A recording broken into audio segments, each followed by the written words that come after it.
was brutal. Should have been. I don't rewatch losses, so I'll never know. But we are live. You mean brutal here, towards us? Huh?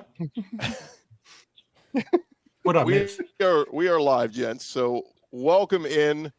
This is we're trying this for the first time as an SEC reaction show. We're reacting to everything we saw week 1 in the SEC. So let's get it started. It is our SEC Weekend Squad You're edition. talking ball with the SEC Squad, sponsored by Game Time. From Alabama to Tennessee, from Georgia to Oklahoma, from Auburn to Texas, it's the local experts of the Locked On Podcast Network bringing you scoops, breakdowns, and the most comprehensive preview of the upcoming SEC weekend. It's the SEC Squad, and we have a seat for you. Hurt feelings and thin skin are prohibited. Squad up, you're part of the SEC Squad. An SEC Squad Weekend Edition. Today's episode is brought to you by Game Time. Download the Game Time app, create an account, use our code LOCKEDONCollege for $20 off your first purchase. And let's welcome in our crew. We've got Stephen Willis, Locked On Ole Miss. We got John Miller, Locked On Mizzou. We got Chris Marler, Locked On Gamecocks. We got Luke Robinson, who apparently has a bag on his head, Locked On Bama, and Clint Shamblin from Locked On Bulldogs. Guys, this will be a very laid-back conversation. We're going live, so we'll be able to take your comments. For anybody who's got some questions or SEC comments or whatever, feel free to jump in here. But, gentlemen, welcome in. Takeaways from what we saw on Saturday. When does football start? Look, I'll lead off because we are the story. I mean, it's sad. I wish that Texas had played second, but they didn't. Alabama was so bad and deserves everything they're getting. Let me do a couple of things. First of all, shout out to Florida State. I went to the game. Everybody was really nice. I mean, everybody was really cool. I appreciated Florida State's hospitality. I said on the podcast today that, hey, Florida State's really not that good, and I misspoke. They aren't good. They should not be good enough to have beaten Alabama the way they beat Alabama. I don't mean that Florida State's not better than they were last year. Clearly they are. But I feel like they aren't good enough to beat an Alabama team with that much talent that way. And unfortunately they did, which is more of an indictment on Kalen DeBoer, his preparation. I'm going to tell you something. His equity that he had built up after the Georgia win, which was a fabulous win. I was there for that. It was awesome. It was great. That is gone, baby. You have used up all your casino credits. Yeah. Now you've got to do something that makes anybody have any hope, and you can't do it until we get to Georgia again, unbelievably. We'll be working in listener comments as we go along because they're coming in rapidly, and appreciate you guys for jumping in here. But, yeah, I mean, look, we joked about the Castellanos comments, and, you know, we built up Bama this offseason, like, God, this might be the best offensive line in the country and all this, and look, I think they're going to be okay. I mean, it's overreaction Sunday, so we're going to overreact. But they looked unprepared, guys. They looked not ready to play. That's the thing.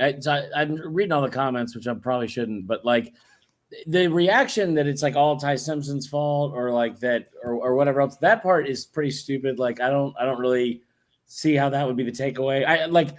I don't think he played well. I was telling this to Luke off air, like before the game, or you look at PFF numbers. I think he was like 20 of 29 or something when he had a clean pocket. He was 3 of 14 when he didn't have a clean pocket. But your left tackle is supposed to be the best left tackle in the country.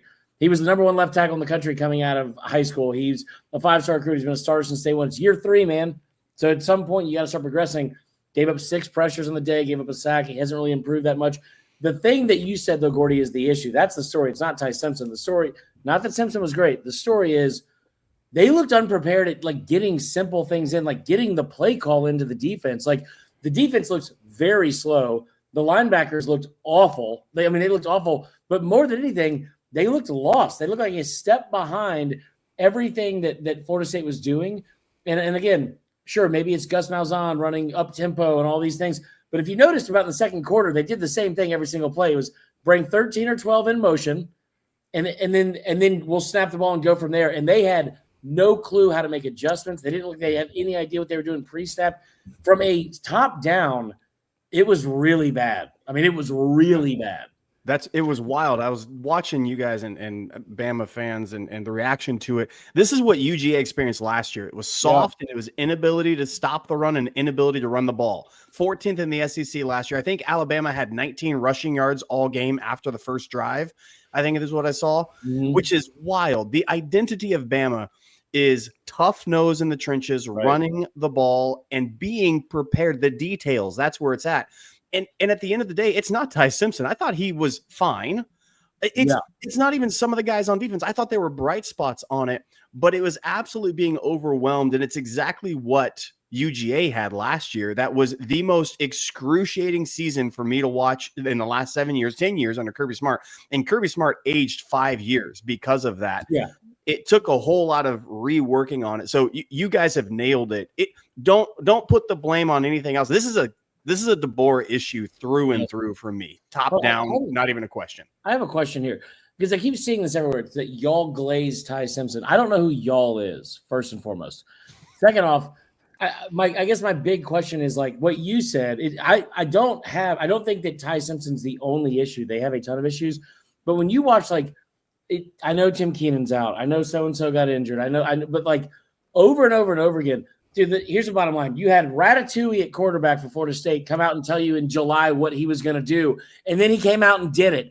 Then you had Mike Norvell in the fourth quarter when Bama pulled within 7, drop his nuts on the table and say, you know what, 4th and 1 from my 34, we're going to go for it. And they ran through your best linebacker in Deontay Lawson for the first down and never looked back. Like, again, top down, there's so many issues here, and most of them have to do with focus, toughness, and like finding any sort of identity. That offensive line, Florida State ran the ball for 7.5 yards per carry in the first. It was embarrassing. And that's the thing. Sorry, go ahead. I was just going to say both sides of the ball real quick. That was the stunner. Clint brought up that I thought Alabama basically abandoned the run in the second half offensively. I get it. They're down 10, but you've got Ty Simpson on the road. He's not looking – I thought he looked okay, but obviously under pressure, it's not as good. That's every quarterback. Hey, how about help him out by running the football every once in a while? I just thought that was stunning from Alabama. And then, like you said, on the other side of the football, too, Florida State just basically ran it down their throats.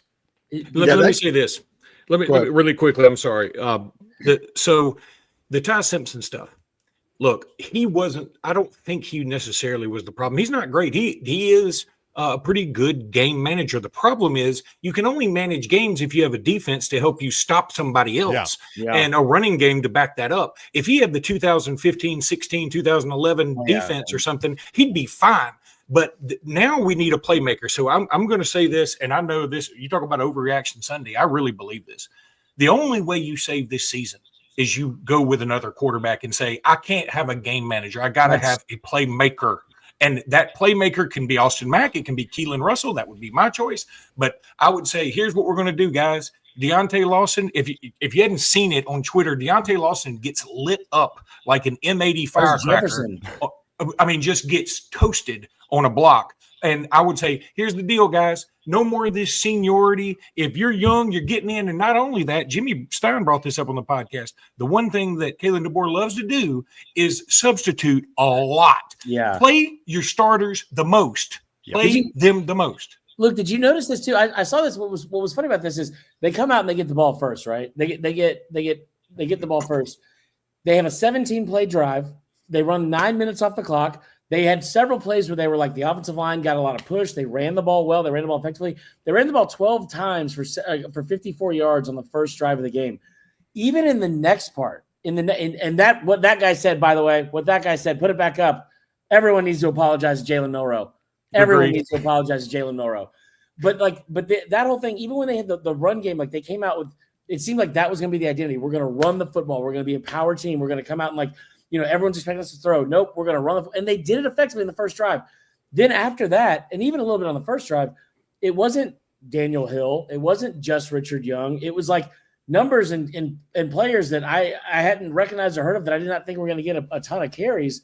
And then like after that, even when they were up or they were tied, I mean, they abandoned it. Like it was very odd to watch that like they just stopped trying to run the football. I tell you what, man, if you have Daniel Hill in the backfield and your quarterback can't complete a forward pass because he's under such duress all the time, Maybe you give it to the 6'1", 245-pound kid that falls forward. I'll just say this. You're talking about guys we haven't heard of. I've heard of Ryan Williams. He couldn't catch the ball yesterday either, and he reportedly changed his gloves during the game. I guess that was his big problem. I mean, listen, I think he'll have a great season still, but he wasn't good either. Let's not just push him aside. Can I jump in as on the other side? No, Gordy, we're tired of it. I just want to say, like, this was a tough game. Like, this was a tough game. And I get, like, it's one thing for Texas to open on the road to Ohio State. It's another thing for LSU to open on the road to Clemson. At Ohio State, at Florida State, I said this leading up to the game. Any other year, this would be 2 preseason top 25 teams. Sure. It's just Florida State's coming off one of their worst teams. But what nobody neglected to notice was Florida State overhauled this roster. Whole new O-line, whole new receiving core, new quarterback. Like, that's not the 2-10 team. They just aren't. And to me, I was like, Mike Norvell is a good coach still. How do you win double-digit games one year and then fall off completely? There's a good coach in there. They just had a terrible season last year. Everything that could go wrong.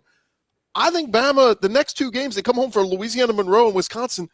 I think Ty Simpson is the quarterback. I think he gets his confidence back. I think that team missed Jam Miller yesterday, too. I think it's underrated how good he is. So I'm going to stay the course. Let's see Ty look good against Louisiana Monroe. Get some confidence in him and get back going. Of course, if Ryan Williams can't go, it's going to hurt. But let me say this, Chris. Let me say this as a guy who was at the game, and it did make a difference in this particular case. I believe being there versus watching on TV. There's no juice. There's no nothing. The only vibes I got were malaise. I mean, I'm telling you, there's nothing that made me think we're going to come out here and dominate this thing. It was very just nonchalant the whole way through. And it was incredibly scary. And again, I can't apologize to everybody enough because I didn't say Ty Simpson was going to win the Heisman, nothing like that. I said, I think Ty Simpson will be good in this offense. I thought he would be. Yeah. I was wrong. So wrong. I thought this offensive line was going to be good. I was wrong. It's okay to be wrong as long as you say it. And I'm saying it. That's right. The juice is it. The juice is that's exactly Georgia last year, Kentucky, Mississippi State, UMass. There was zero juice in that team, and they struggled. And sometimes talent can rise. You're right, Gordy. It's not the end of it. Sometimes you can overcome against teams like Kentucky, UMass, and Mississippi. Okay, great. But not against the schedule that Bama has. Texas, Georgia. Like, then all of a sudden you need that juice. You need that fire. Let's talk about the culture just for a second on this because, Kalen DeBoer did Ty Simpson no favors by playing in that cauldron in the second half. That stadium was what we thought Auburn and Baylor was going to be like. That place got really juiced up and was ready to go because they've realized that Florida State had a real chance to win that football game. And Kalen DeBoer putting the ball in Ty Simpson's hand in that crowd and that thing, not having a running game, doing that stuff put him at a serious disadvantage. But the big thing that I took away from that is I don't usually want to question effort, but I saw some loafs in that game. And that is something under Nick Saban you would never see on the road or at home. And that's a culture problem, in my opinion. You also saw some unsportsmanlike-esque penalties and late hits that cost Alabama on drives. You saw a bunch of complete lack of discipline. And also, again, the juice starts with the coach. I mean, I've only seen highlights of this because, again, I'm not going to rewatch a loss. But Kalen DeBoer, he apparently, had all the emotions of a cadaver. It just nothing emanates from him. Yeah, I think one thing I do want to say too is that Gordy's the one that wanted to do this stupid show about having reactions, and then came on the show. It was like, "Hey guys, everyone, calm down. Let me give some logical input here." Yeah, blah, blah, blah, but shut up, Gordy. Let me pull Luke off the beat so he can be reasonable. I know, right? Yeah, I want to paint myself in the best light. You're ridiculous. Hey, tell us how good. Tell us how good LSU and Texas are, Gordy. Hold on. Before you do that, Gordy, because I know you will. I'm sure you're very happy about what happened last night, as you should be. But here's the last thing I want to say about DeBoer, too, because I'm not overreacting the team. It is one game. They are going to come back out. They're going to win the next 2. It's a hard sell for me right now to say they're going to beat Georgia.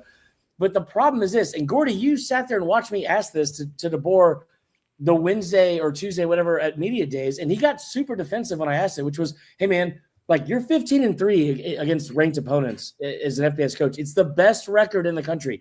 You're 6-0 against Kirby, Lanning, and Steve Sarkisian. 6-0. But in the games you're supposed to win, he now has 14 losses against as an FBS coach. 11 are to unranked teams, 11 are in games he was favored, and 6, so nearly half, are in games he was favored by 4 or by double digits. Like, this is, once again, you can make the case and say, well, Florida State's probably better than they think.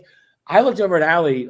You guys can't see her. She's real, I promise. She goes to a different school, so you guys don't know her. Mm-hmm. But I looked over at her yesterday, and I said during a halftime, I was like, the problem is not them having the ability to come back or the talent to come back.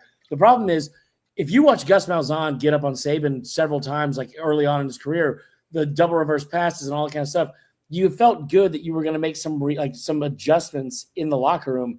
There's no part of you that feels that way about this DeBoer team. Like it's just they might come out and be better on one side of the ball, but I don't know if they're built to come back from that, because I don't think, dude, again, you're talking about a generational talent at 17 years old making a circus catch now a year ago from this entire thing being a colossal failure.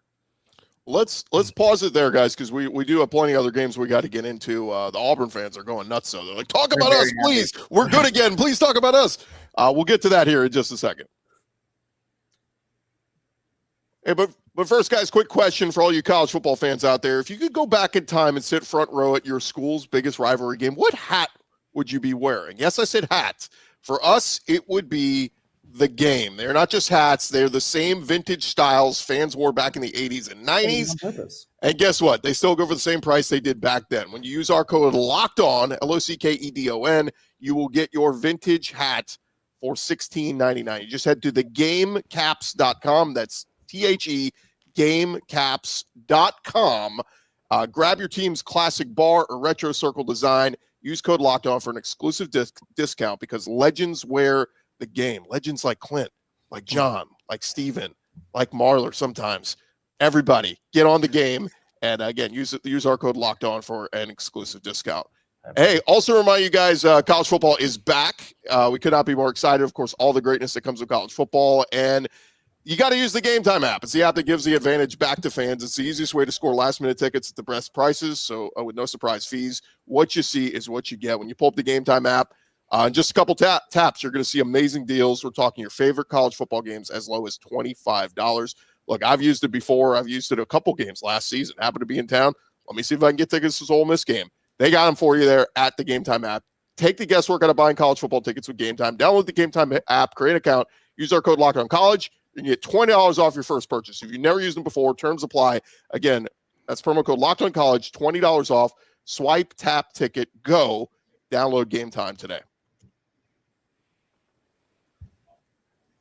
All right, gents, before we get it, we got Texas, we got LSU, we got plenty of other stuff to talk about. But let's talk about Auburn on Friday night. Bad props to them. I mean, Jackson Arnold, look, all our OU guys were saying, oh, Auburn, you don't know what you're getting. He sucks. I mean, they've been saying that a lot this offseason. So I thought a good showing from the defense for Baylor, but exciting to see Jackson Arnold looks like a playmaker. I'll start. It is Sunday, August 31st, and not a single person on Locked On Baylor or Locked On Big 12 has made a relevant or accurate point about this game yet. I mean, my God. You like that? Just put DeBoer on the channel. Put DeBoer on the channel moving forward. Hats off to Hugh Freeze. Hats off to Jackson Arnold. That kid looked awesome. The defense looked like iffy at times in the secondary, but my goodness, they were able to run the ball effectively. I thought it was great how they were able to spread the football around. The offensive line, I thought going into the season would be one of the best they've had in probably 10 years. They looked great, man. They looked great. And I tell you what, it was good to see this game not get away from them, because it got a little bit dicey and worried for a second. But you saw the entire team like get a team win when you mix in special teams and having a kickoff return for a touchdown. I thought it was awesome. And a big win on the road too. Yeah, that would have been a hard game to get going into the season. There was a Big 12 team with a chance to get an SEC scalp that you thought that you would be able to get. Everybody thought that Baylor had a shot at the Big 12, and I'm going to be honest, Auburn just took them absolute apart. And Jackson Arnold in the running game, there's a lot of the Oklahoma game plan against Alabama in that Baylor game with his legs, and I think he's the leading rusher in the Southeastern Conference right now. I think the passing game will come as Jackson Arnold gets more comfortable, but the Auburn fans should feel pretty good right now. I don't know how good though. I'm not taking away anything from Auburn, but I'm just saying, isn't Hugh Freeze the guy that was supposed to be the quarterback whisperer in this dynamic offense? A lot of the run was just Arnold being Arnold. And I'm not taking that away. It looked good and it looked exciting. But the things that Auburn had to overcome, they didn't overcome at Baylor. Baylor, by the way, played an awful game. Baylor's not a good squad and made some horrible decisions. Dave Aranda should have been tarmacked at his own home. There were some bad decisions that he made in that game that they allowed Auburn. So again, don't take this as I'm down on Auburn, because again, when Georgia goes to Jordan-Hare Stadium, it's gonna be ridiculous. I'm nervous about that game. But what I am saying is all the deficiencies Auburn has and did last year and they didn't get answered for me. So it's a different set of answers. I don't know if it overcomes the entire season. I think it's an improvement and you should be happy for it, but there's still a lot of things that I'm nervous about if I'm an Auburn fan. I mean, you can say that. I mean, that's a reasonable take. People aren't going to like it. It's a reasonable take. That said, Baylor could not stop Auburn running straight up the middle. Everybody knew they were going to run it straight up the middle, and Auburn just said, we're going to keep doing this until you do something different defensively. And so take what they give you, go get you a 2-touchdown win on the road. Auburn was one of the teams that carried the flag for the SEC. Alabama, we stunk it up. And I got to give Auburn props for this. I mean, look, yeah, eventually somebody may force them to pass and we'll see what's going on. But right now, they look really, really good, and there's no other way to put it. Nope. That's the thing. We already knew Jackson Arnold could run the football. We know he's a really good athlete. He was a top 5 type of recruit from high school. Again, I thought Auburn's offensive line was really impressive. They pushed the ball forward. They made life easy on Jackson Arnold so he can do what he does best. I think we'll learn more about him in the future when he actually has a few more, 3rd and 12 type situations. They were basically in the type of situations that they wanted to be in. Again, to Auburn's credit, Auburn played great. Not trying to take anything away from him. I'm just saying, if I'm truly trying to analyze and evaluate Jackson Arnold here, I still see him as a similar player to last year. Oklahoma's offensive line last year was a sieve. I mean, this is night and day. A much better situation for him. So hopefully for Auburn's sake, he will thrive under that. But, let's maybe wait more than a week. That's all I'm saying. Some of us ball knowers were talking about that offensive line all off season. I can't put my leg over myself right now. But anyway, I will also tell you this.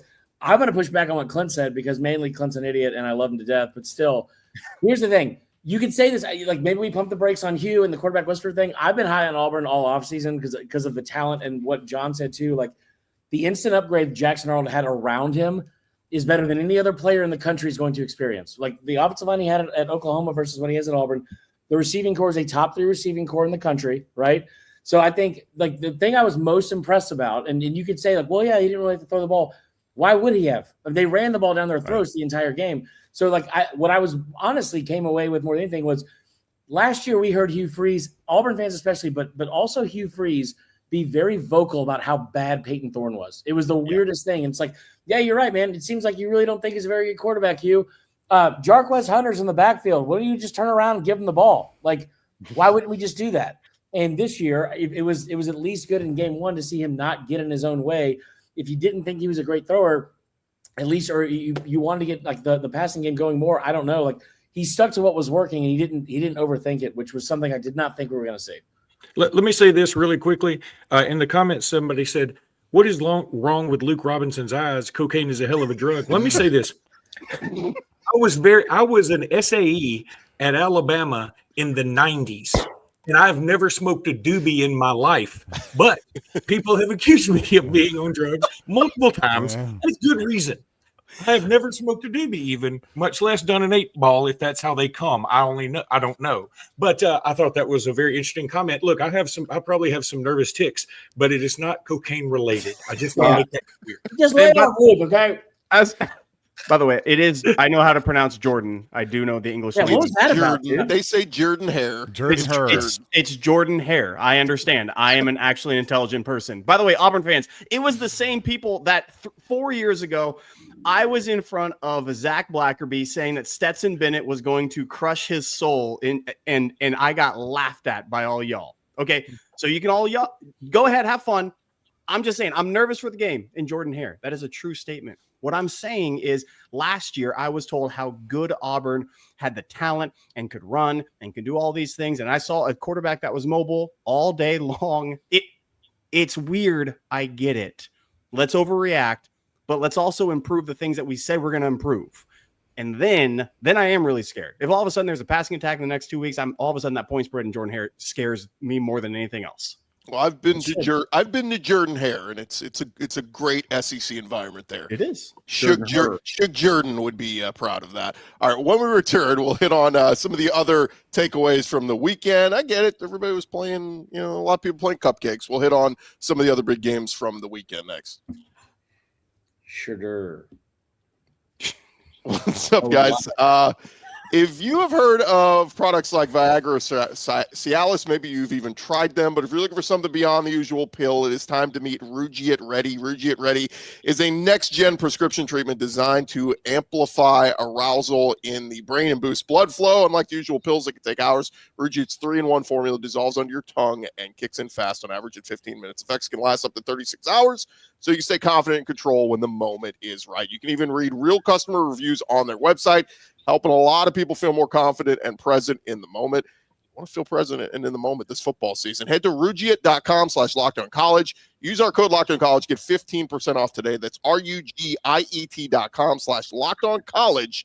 And use promo code LockedOnCollege for 15% off. Individual results may vary with prescription treatment. Compounded drugs are permitted to be prescribed under federal law, but are not FDA approved. Do not undergo FDA safety, effectiveness, or manufacturing review. Please visit the website Rugiet for full safety information. All right, guys, diving back into it here as we talk about the weekend that was in the SEC. I want to remind you guys real quick, it's another big moment for Locked On. We have a listener survey going on. We want to hear from you. We put together a survey to learn more about our listeners, make your podcast even better. Go to lockedonpodcast.com/survey to get started. Everyone who completes the survey will be entered for a chance to win one of 10 $100 Amazon gift cards. Again, that's lockedonpodcast.com/survey. You can also find the link in the show notes. Thanks for helping us out. We'd be remiss if we didn't touch on the biggest win of the season, of the weekend for the SEC. Well, I mean, it's short season so far, but LSU beating Clemson on Sunday night or Saturday night. How shocked were you guys that Brian Kelly finally got over the hump and won a massive game? I wasn't shocked. I thought LSU was going to win. I picked him to win the SEC, so why would I be shocked, Gordy? No, for real, I was impressed by LSU and thought, really, even though it was kind of a low-scoring game, I have a lot of respect for that Clemson defense. It is week one. You are on the road. I thought LSU looked every bit of the college football national title kind of contender I expected them to be. Also, they beat Clemson twice because they beat them with a touchdown that was taken away inexplicably. Again, I just don't get – that's why I hate replay. Let's just get rid of it. All it does is kill momentum. I know that they get some things correct after review, but it takes too long. And let's just go go to challenges but they would have gotten this wrong with a challenge apparently anyway. So just let the game play and resolve of its own momentum, as they say in Seinfeld. It is a multi-billion-dollar sport, and we're paying referees $2,500 a game. It's a multi-billion-dollar sport, and I was so excited when game day was on. I was excited when Corsi put the headgear on. I was excited when we had games on all the channels, and there were so many we're back moments for college football. But the moment we have three people in the booth, including the rules expert, saying, yeah, you know what, that's a catch, touchdown, hit the pylon, blah, blah, I agree, you're right. And then they come back to the official, and he goes, incomplete pass. That was the moment college football was back. This stupid, silly sport continues to be stupid in that way. But I will tell you this too. The thing that Luke said, I think Clemson's still a really good team. I think they're still going to make the playoff partially because of how bad the ACC is. But LSU went into Fake Death Valley, and that game was 17-10, but it should have been 27-10. That game wasn't close. That game, it may have been close on the scoreboard. I know Clemson had a chance late, but that game should not have been that close. LSU looks really good. Yeah, LSU is really good. That defense, my goodness, most improved aspect of that team. Fast, flying, weak. Best since 2019, I'd say. It's been 5 years since LSU's had a defense. I think that's fair. Very, very fair. The defense, compared with the rest of the SEC, elevated it a great deal. The question for me, Brian Kelly and Sarkisian had very questionable calls to me, decisions that happened this weekend, which is odd. And if Brian Kelly gets out of his own way and just lets the coordinators and the players play, LSU is going to be very, very good. Nussmeier, by the way, holy geez, that drop in the bucket on that touchdown, that was not a touchdown, was exceptional. NFL level talent. That is him in the SEC. My goodness, that guy scares me to death. How about the O-line? The O-line was the biggest liability going into the season. Everyone assumed, like I've been here in Baton Rouge for almost every practice, and it's like the offensive line is either really bad or the defensive line is really good. And there's no way they're going to go into Clemson with that defensive line, give up 1 sack the entire night. I thought that was the biggest story of the game. Now, we are Lane Kiffin not screwing up against Kentucky again, and LSU taking care of business against Florida from drinking everything in the Southeast and the Grove for that game. Game day, the whole 9 yards are going to be there for that. Yeah. Just one more thought on LSU. The way their schedule sets up, they get Louisiana Tech this week to kind of catch their breath, and then it's Florida. That's a big early season game for DJ Lagway and company, and we could touch on them real quick. I thought Lagway looked good. It was Long Island, I get it, but he played a drink. Gordy, come on, working in some new weapons. J. Michael Sturdivant gets a touchdown. Vernell Brown had probably the catch of the weekend. Odell Beckham-esque, if you didn't see that. So. Really going to be interesting to see. By the way, Florida gets USF this weekend, who just took it to Boise. Yeah. So maybe not an easy cakewalk like Florida thought, but probably a good test to play a good team before they go to LSU next week. So figured I'd squeeze in Florida there. Any other thoughts on LSU before we move? We got to get to Arch Manning in Texas. We don't have to. The Texas fans don't love it when we talk about them anyway. Yeah. Look, they were very vocal this whole offseason on our SEC squad shows about being overly critical of Texas. We weren't overly critical. We just had questions. You lost a lot on the O-line. Arch, is he the second coming? Like, it's going to be – he's got new weapons. He's got to work on all that. And I thought we saw an inexperienced quarterback on the road in a hostile environment. That's what it was. Mm-hmm. That's a really good Ohio State defense, too. I mean, that pass defense, there was really nowhere for Arch to throw the ball for the most part. Don't get me wrong, I don't think he necessarily reacted to that adversity well. I don't think he had a passing grade yesterday, but I'm not ready to go completely insane either. Texas is going to have an advantage in a lot of other games in those types of matchups. So, I don't know. I'm just curious to see what he looks more like going forward. You couldn't have asked for a tougher start for Arch, I'll say that. I will say this, there was mechanical issues in his accuracy in this game. He was all over the place. Mm-hmm. And because of that, his first pass, I think it bounced twice before it got to the wide receivers. That should have been the warning shot. Now, he had a couple of really good throws in the fourth quarter. There was like a 30-yard two-beater that he hit that was fantastic. But just let Arch grow. Let him develop. He's not the Heisman winner. He's not all of that. Just let him be a quarterback. I know that Texas fan, that is difficult for you to do, but just let it happen. This is what I was wondering. They'll let it happen. No one is softer on Texas than Texas. I think they're going to be a really good football team. I think they still have a very good chance of making the playoff. But that whole idea of don't mess with Texas, the next line in that, I think, should just be don't mess with Texas because it's going to really hurt our feelings. Because that is the most sensitive group of fans and media that is like, listen, we had the entire offseason, and what Gordy said was like, they're really good, but we were sitting in Atlanta in the shadows of a building they lost to a backup quarterback in the SEC championship game, and they were like, no, they are the best. They are the overwhelming best team, not just in the SEC, the country, and they can still be very good. Ohio State is very good. Yeah. I think the biggest takeaway I had was that I'm not worried about Arch. He went up against one of the best defenses he'll face all year until he goes to Athens, but the idea that we had Ohio State win a national championship 8 months ago, they beat Texas to get to that game. The other team, and then they were ranked behind Texas, and the other team, they were ranked behind Penn State. They're 12-1 in their last 13 games. What is the media doing or the voters doing like in the offseason? Yep. That's insane to me. Yep. The thing that I watched with Arch is when he did have time. He was under duress a lot. The running game, by the way, for Texas and defensive line for Texas, I thought were very, very good in that game. Yeah. I was very impressed with them on that side. When Arch had time, no pressure, clean pocket, He had no reads downfield at all. He couldn't process that defense to save his life. Now, maybe some of it's really tight coverage and maybe some of it's masking some things. But at the end of the day, he did, I think his average, like it seemed to me 2 yards in the air was his average yards attempted per pass. It wasn't very good. It was checkdowns a lot. That's what concerns me. The skill and talent, all that, sure. But when you can't process a defense like that, you're going to have to process those defense 3 more times this year. What are you going to look like? You're going to take 3 more L's on the year because you can't do that? That's hates quarterbacks, apparently. He just hates all quarterbacks. And I had 2. I thought Sark did not do a good job of play calling. Like, I agree. He coached scared. I saw somebody broke down the film, and they're like, they're running 4 verts here, and Ohio State's like, this is playing right into what we want. Like, they said Matt Patricia did a great job of scheming it up, but they just said Sark did a poor job there of scheming it up. What are you laughing at? A whole bunch of fat dummies. Yeah, YAW is incredible. I mean, just because it's true, you don't have to say it. I mean, I know, right? How do you spell? We have mirrors. It is. I will say though, like the melt was coming fast and furious. But look at the next 3 weeks. Texas gets, I think it's San Diego State, Sam Houston State, and some other slappy. Like Arch is going to get his confidence going these next 3 weeks at home.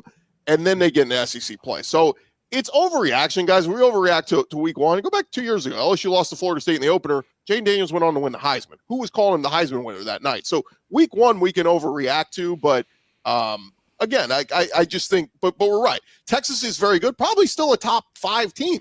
They were they number 1 overall was what we were questioning, and they lost a tough game. If he did that at Ohio State, what is he going to do at the Swamp? What is he going to do in Athens? That's the question, because that's 9-3 and no playoff. And if they don't make the playoff, Texas will explode. I do think the weird thing is that, like, and I'm not saying this to pile on Texas. I'm really not. Like, because I think they are a good team. But it is weird to me that we watched a team not even play for a national championship and like go into this new era where it's like, no, they are the clear-cut number 1 team. Like any other team that loses 11 players to the NFL draft, 12 players to the NFL draft, including 7 from the offensive line, you're replacing an entire offensive line. Like, I kept saying this too. Arch can be really good, but Quinn Ewers was also the number 1 quarterback in the entire, or number 1 player in the entire country coming out of high school. And as good as he was at getting them to the playoff, and like I said, it wasn't like he lit up the world and was like, oh my God, this is just next level. Like, this is insane. Like, there's a reason why he was a 7th round draft pick. So it's odd to me that we watch them lose on the field to teams that are better and return, or like not having to replace as much, and they still got that benefit of the doubt. I just thought that was bizarre. Let's touch on some of the other games real quick, and Steve and John, Clint, we'll get to your games. Clint, give me a quick thought. I had on my second TV watching Georgia just beat up Marshall. It was JV versus varsity, but Gunnar Stockton showed his wheels, his legs. He's got the legs to go with the arm. 2 things. I know firsthand from last year watching a very soft defense. This defense is much improved. They are fiery, running to the ball. The best position group in college football is the inside linebacker group at Georgia. There are 4 dudes that can play for any single team, any place, anywhere they're flying. So that defense is much improved. Rush defense is going to be incredible. Second thing, Gunnar Stockton keeping the ball and actually keeping it on options is going to open up that offense in a brand new way. This is a brand new look offense for Georgia. Those 2 things stood out to me the most. Oklahoma, I don't know how many of you guys saw it. They beat up on Illinois State, but John Mateer looked really good. 30 for 37, 392 yards, 3 passing touchdowns. He showed his wheels as well.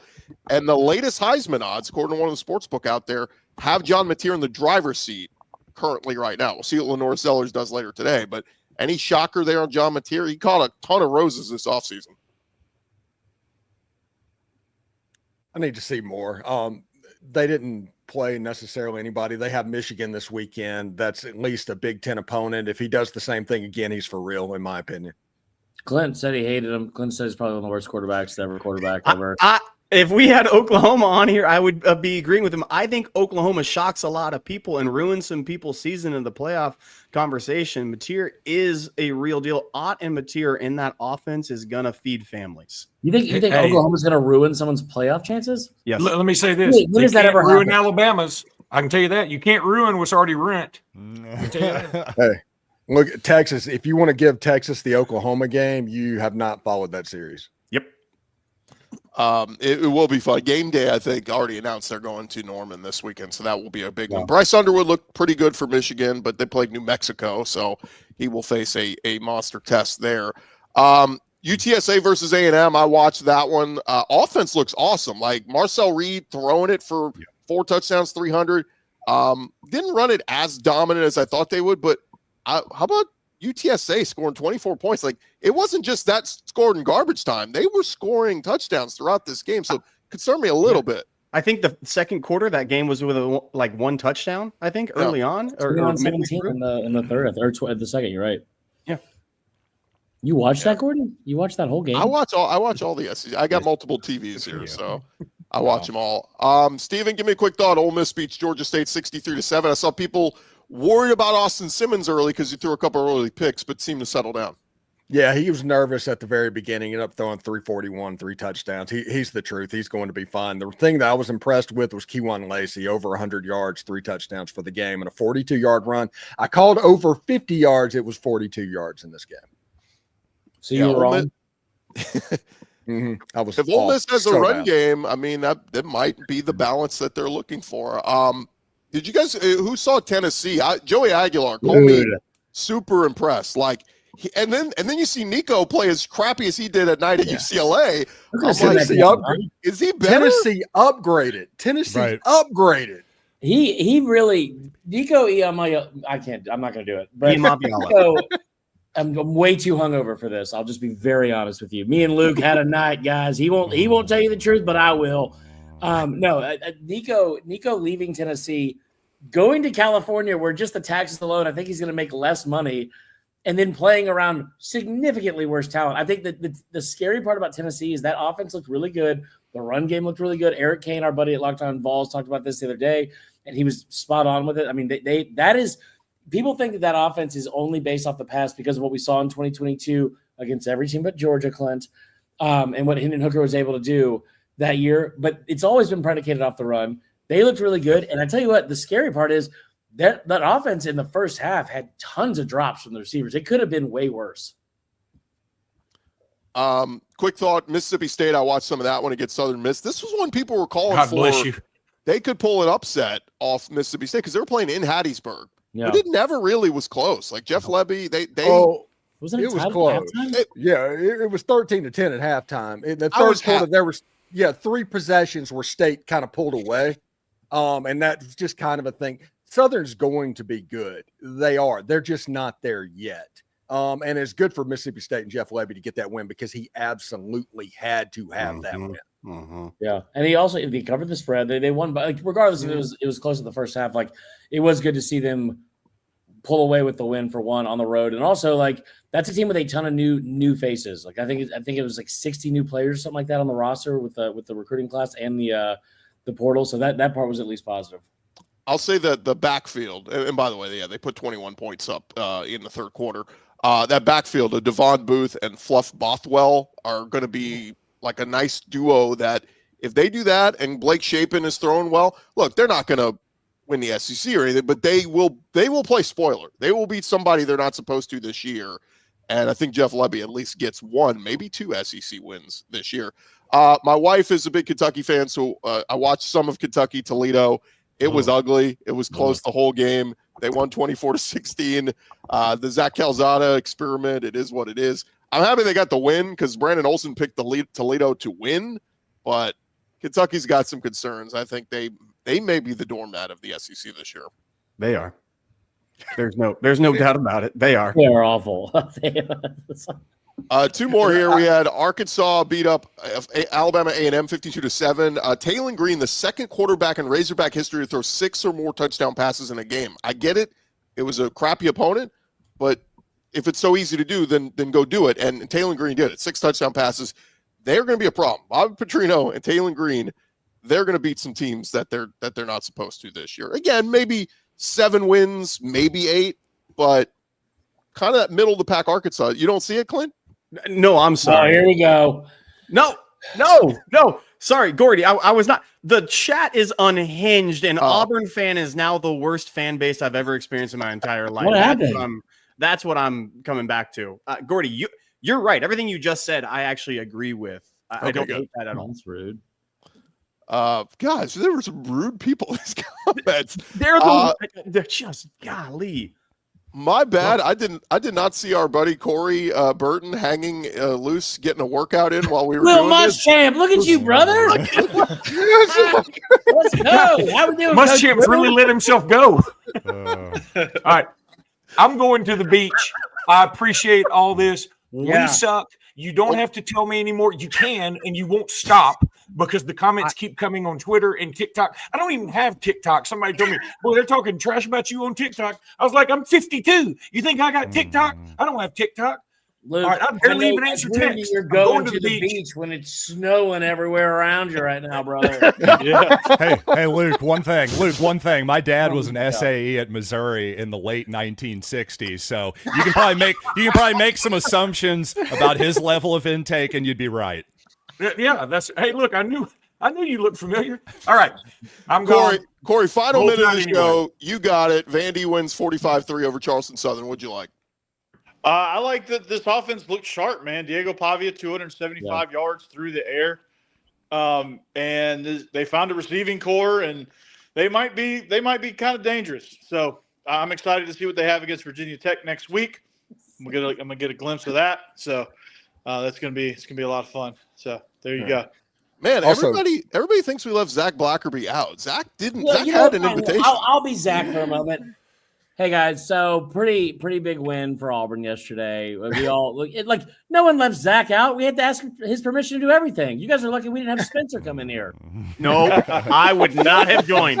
I would have been out. The moment I put this idea in the text thread yesterday, I was like, I shouldn't even say anything because I guarantee you Spencer McLaughlin's going to have this show in 3 minutes.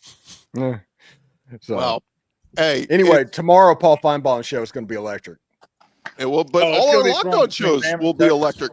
Make sure you're checking out all our Locked On shows on Monday because we'll all have full reaction to our shows from the weekend. What you got, Joe? By the way, Bo Perbula, Missouri QB1. I just got to give you he's definitely the QB1 because Sam Horn came in for one designed run and injured his knee promptly. Yep. So fortunately, Perbula looked pretty good. And overall, I just thought Missouri kind of looked like who we expect them to be. They're going to run the ball. They're going to play good defense. Their upside's going to be based on the quarterback and that pass protection. Anyone else have a devastating injury to close out the show with? Yeah. But most underrated rivalry in college football is Kansas and Missouri, and that's this weekend, and that makes me happy. Yeah, forget game day. SEC Nation's coming to Columbia, baby. Let's go. That'll be fun. Love it. Marler, no scare for South Carolina later today? I feel really good about it, man. The only reason I did this show is because I'm avoiding putting together a dresser for my parents coming in town tomorrow. And then I'm just trying to pass the time for this game. I feel really good about it. I'm excited to see Faison, especially now that he's eligible. Yeah. Wonder how much he fits in the game plan. Yep. But I think Sellers, I just think we see what we saw in Sellers in the last 6 games of last season versus what we saw in the front end of the season. Well, thank you guys for hopping on. Thanks to all of our listeners for checking us out, leaving comments. We'll do this next weekend. This is a lot of fun. It's a great weekend recapping the SEC weekend that was. And hey, college football fans, a reminder, our folks, Drake Toll, Gary Patterson, and Jesse Holly have a new show that they debuted last week, a college football preview only Locked On can do. You can catch college football kickoff every Thursday throughout the season only on Fire TV. For all you guys, this has been a Locked On SEC Squad weekend edition. We'll talk to you guys next week.